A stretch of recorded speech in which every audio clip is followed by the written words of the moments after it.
I'm Patty McGarrahan, and we're here today with Christopher Giusto, and he does the Peace Festival down at Goddard Park once a year, as well as some fabulous drumming circles and everything. And thank you for coming, Chris. Oh my gosh, thank you for having me, Pat. Yes, and last year we didn't get you here early enough to let it show before. Yeah, so beforehand. This year we did a good job getting you in here. Yes, you did. Yes. I appreciate it. So why don't you tell us a little bit about what got you into the drumming? Well, everything everything stems from the journey from my wife's diagnosis of terminal cancer to her passing a year and 7 months later. You know, like they gave her 8 to 12 weeks to live, and she stayed here with the chemo and the medical marijuana. She stayed here for a year and 7 months, and you know, I had a conversation with my cousin, and she says, you know, I only get to see my relatives and everybody at weddings, wakes, and funerals. And I said, I'm going to change that. And that's what happened. I went and got 3 spots at Goddard Park, and the first Peace in the Park was born. Nice. And that wasn't the name. Right, the you name said it. For the first few years, the name of the festival, or the Peace, Love, whatever, is. Now I can't remember. I just said it to you. I'm sick and tired of meeting my family, relatives, loved ones, friends, and acquaintances at weddings, wakes, and funerals party. Excellent. And then I had a friend of mine, Jessie Jules. She says, "How about we call it Peace in the Park?" And I think that's a beautiful name. that is a beautiful name. Yeah. Absolutely. So yeah, that's when it started. I started going to the. A friend of mine said, "Why don't you go to this? See this guy, Glenn Ambrose?" And I've been friends with him. Yeah. We wanted to become partners together, but it just didn't work out. Oh with yeah, our schedules. he's doing the podcasts from the Dominican Republic now. Yeah. I think he's going to come back for Peace in the Park this year. Oh, nice! I look forward to seeing him. July 12th, you know, and anyway. I forgot what I was saying. No. So in here, and then did that stem off the drumming circles and everything? Well, I went to the church, and I was opened up to all this new stuff, because I am not the same person that I was back in 2012. From that very moment of, like I said, the diagnosis, I couldn't believe that why am I still breathing? That just took everything out of me. And it's so strange. My husband, they thought he had 1.5 to 2 years, and he only ended up 3 months. So it worked the opposite. Yeah, the opposite. Yeah. The lung collapsed that had the. Yeah, it's a strange disease.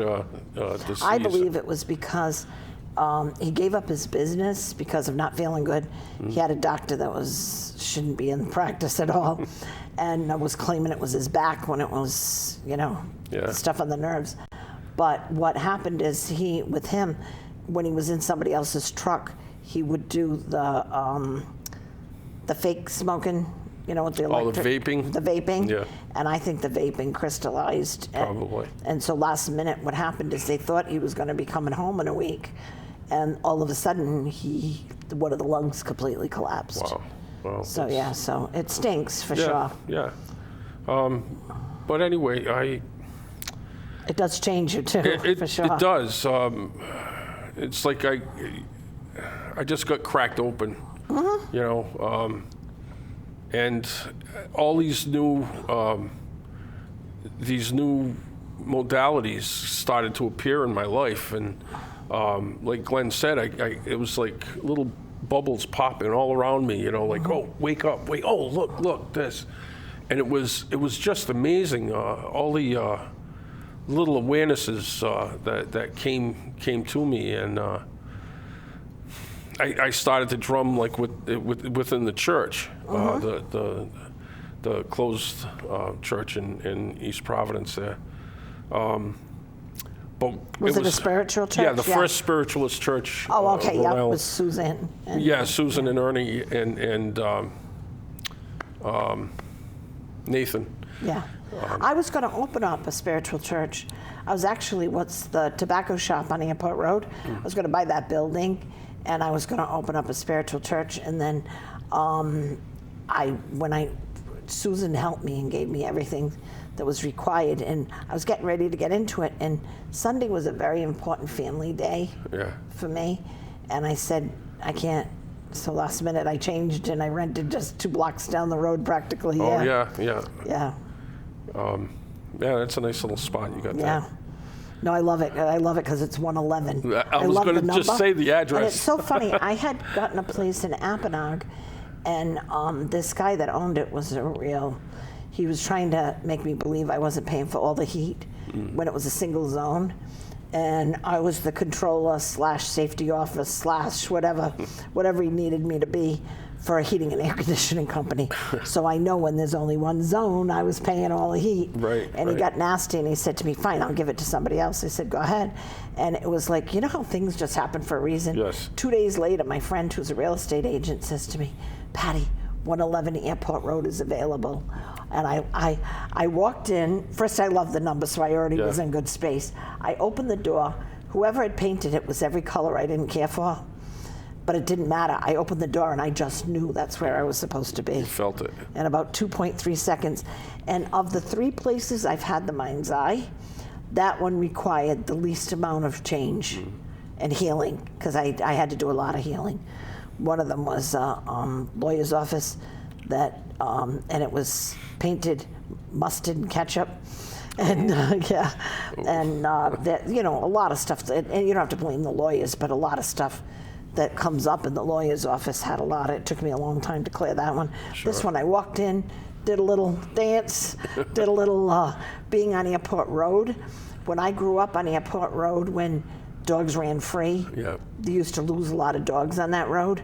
And a lady wanted me to read her dog, and all of a sudden I looked out, and the whole room was filled with dogs. Wow. And so I accidentally locked myself out of the office, and I went outside, and at night I'm doing a ceremony making sure all the dogs are safe and up there.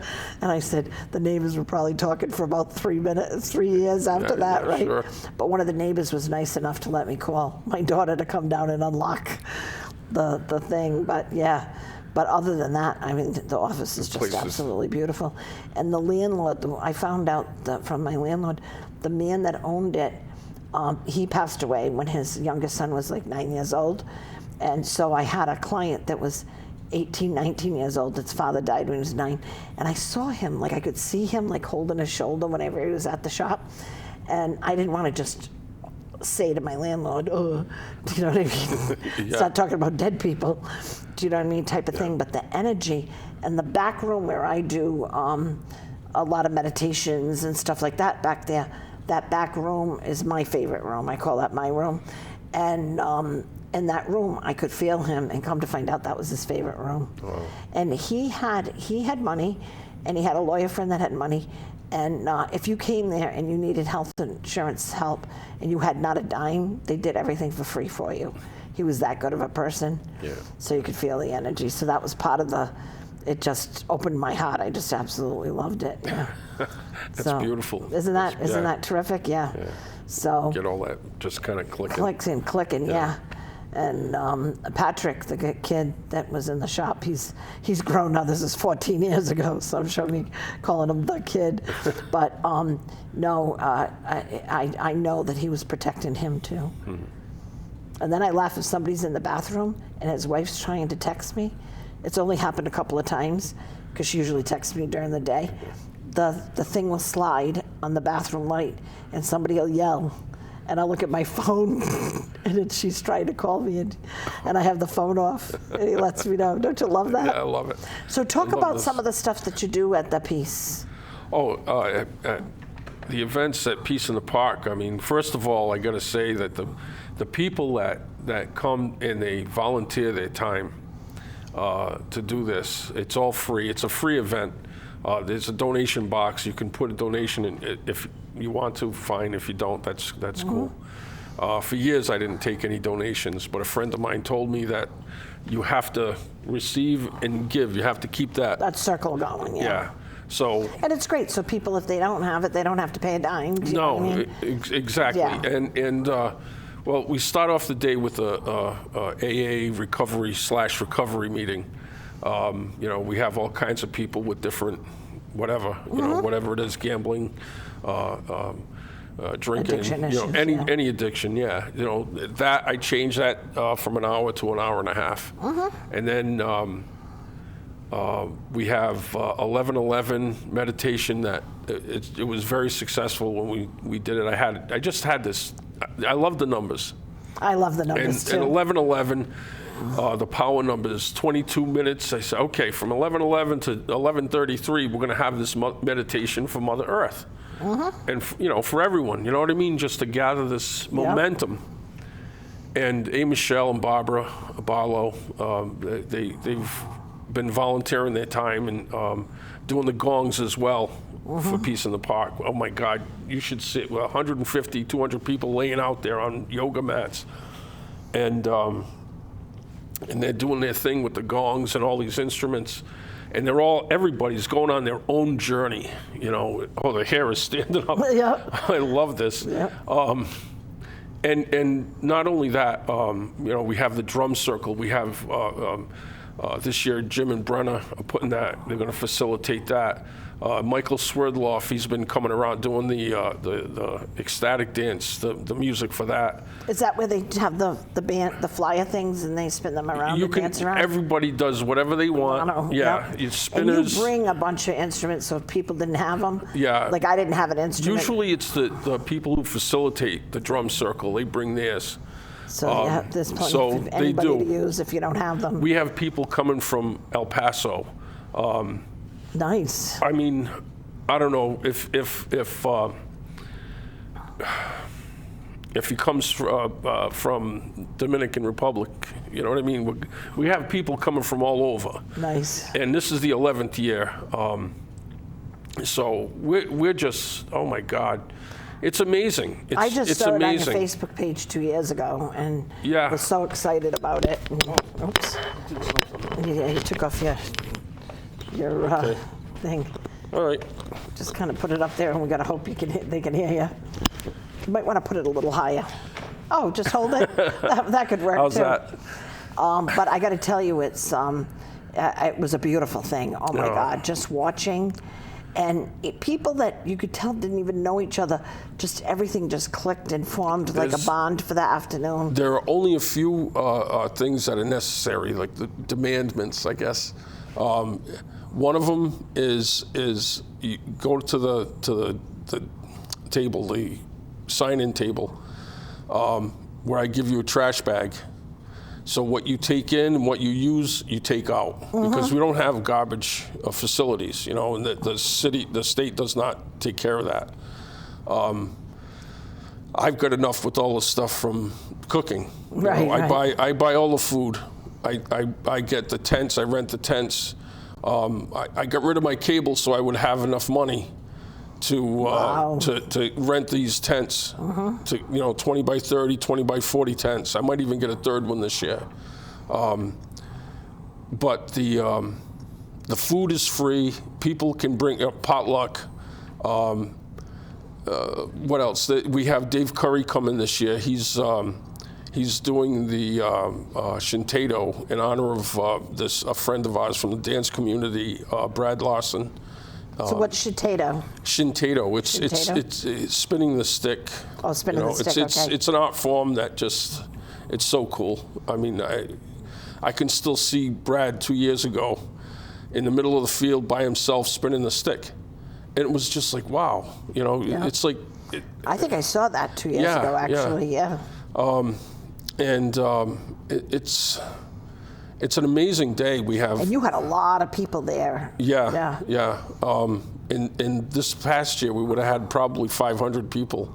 But the whole Northeast was in a flood watch. Yeah, I know it. You still did it. We had it anyway. Yeah. We had it anyway.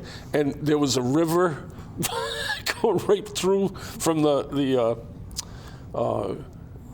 gazebo and the, what do you call that? The grill. It was like a river.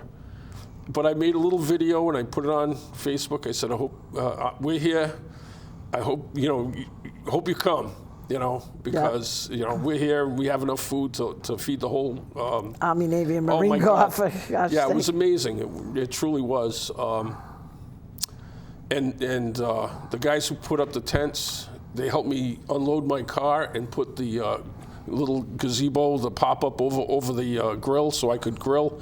They did everything for me. Nice. As soon as they left, it was 9 o'clock in the morning, they started the meeting and the skies opened up.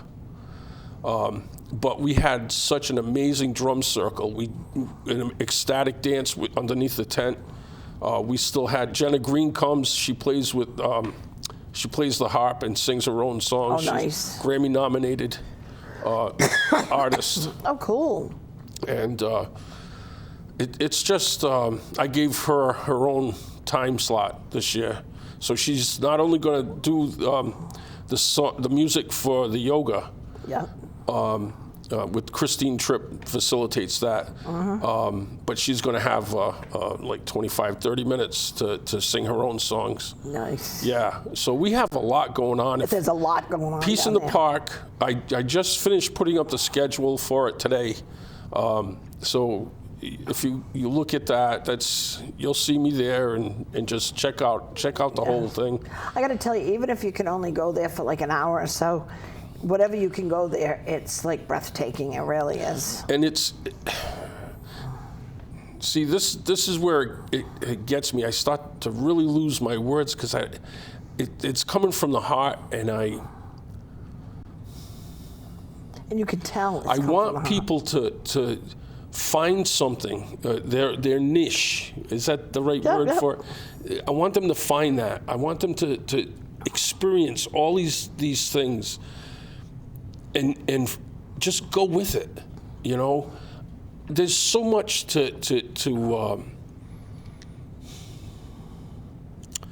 there's so much to do in life to prepare us for our next journey, and to really appreciate every moment as best that we can. I mean,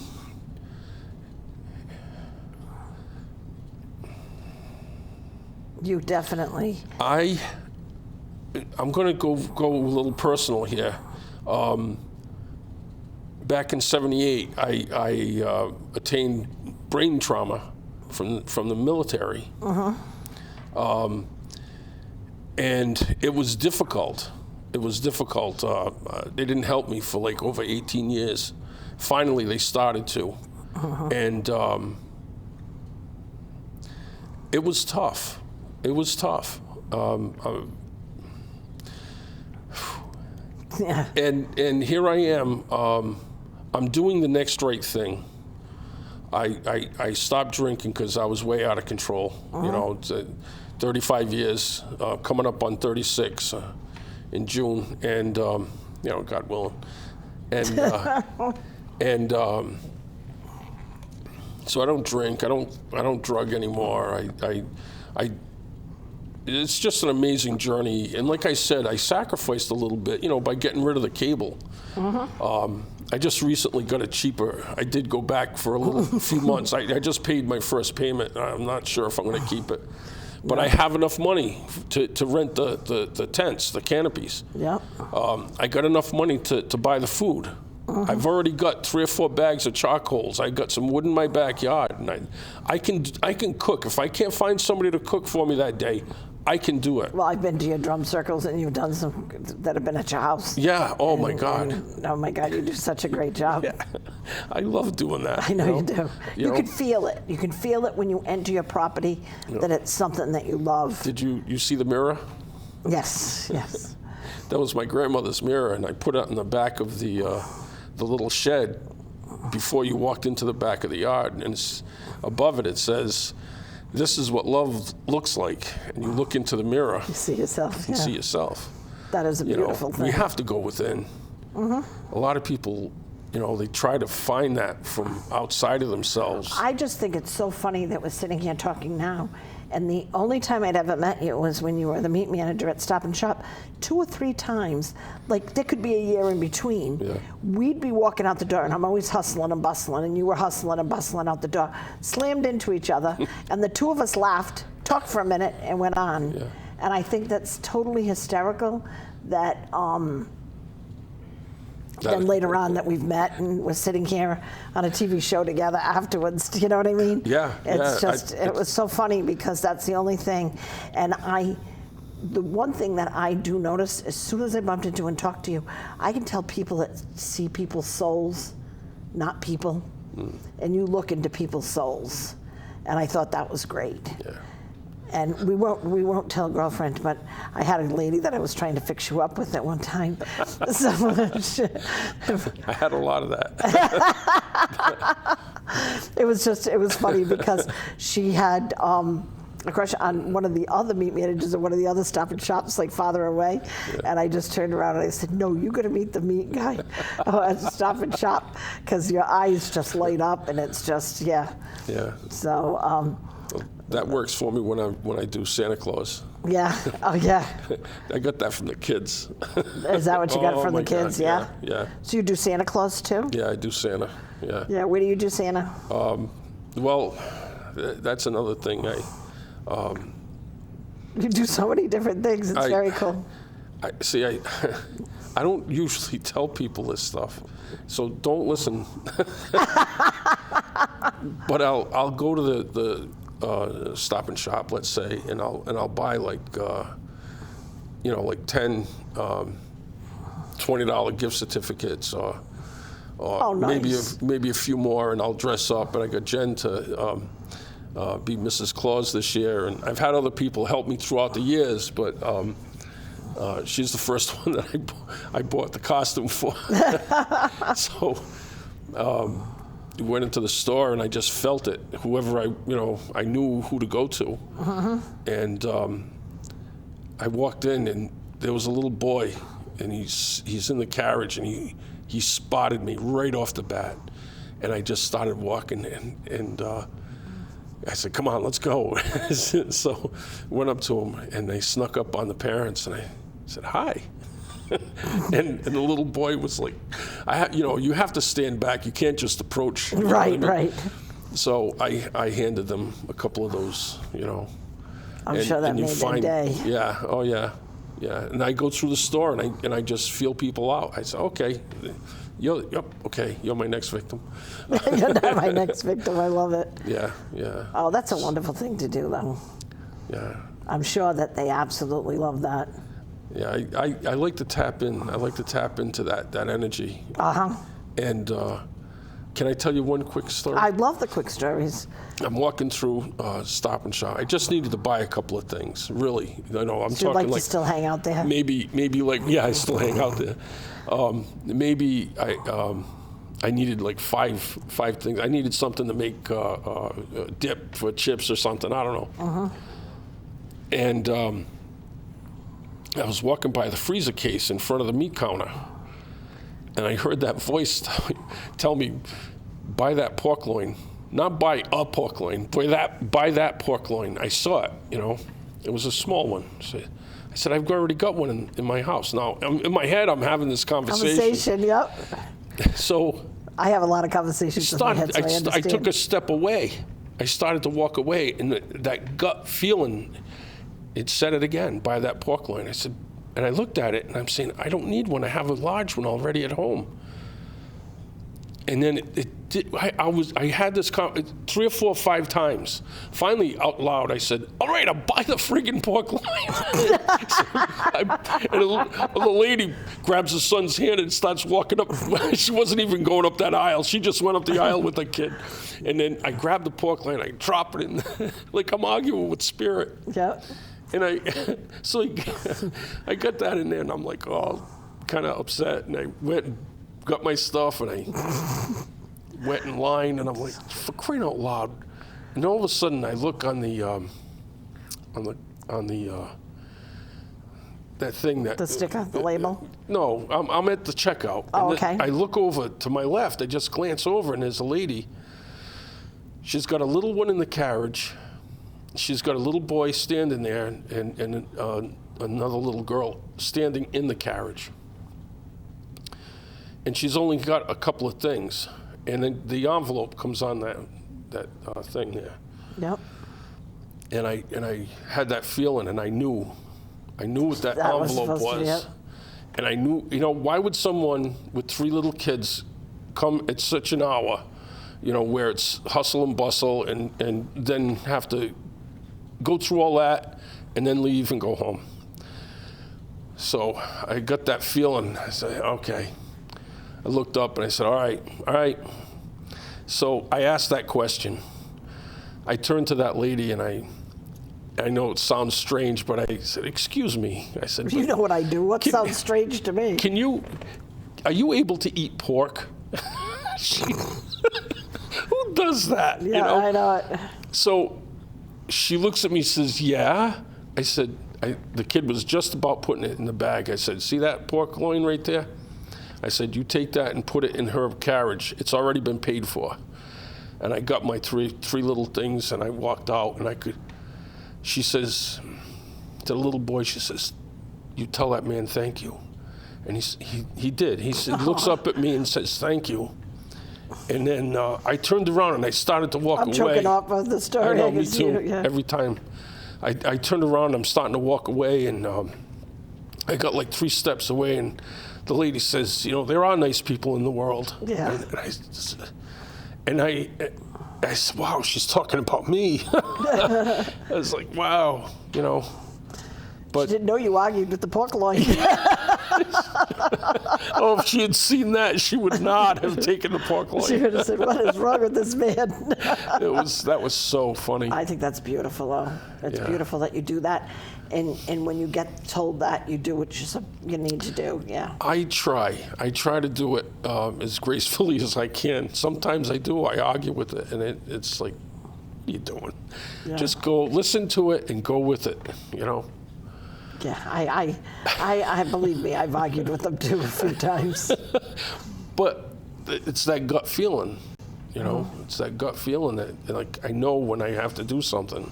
I'm very good with just going with it. Yeah. Do you know what I mean, myself? Yeah. Because sometimes with the field that I'm in, sometimes you have people that try to take advantage of you too, and sometimes I get told they need to be. So I'll turn around and I call it family and friend discount. Do you know what I mean? Stuff like that, and do stuff or do stuff and just talk to them for free, But I get told when I'm supposed to do it, and I get told when I need to put boundaries down.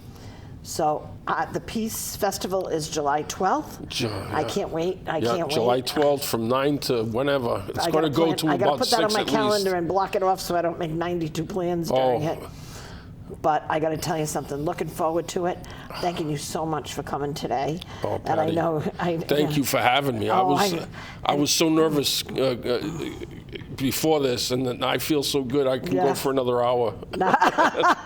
Come to my house. Let's do some drumming. Do some drumming. I can't wait for the next drumming. And hopefully I'll see you Saturday night at the Drumming Circle in Connecticut. Yes. Yeah. Yeah. So that's going to be fun. Yeah. He does those fires. I've never been. You've never been Never to his? been. Oh, you're going to love it. You're going to love it. So, yeah. So, anyway, so nice talking to you. It was nice talking to you, too. I know it, as he held the thing for the whole time. I hope it worked. So, yep, we got our stuff going up. So, yeah, no, that worked out.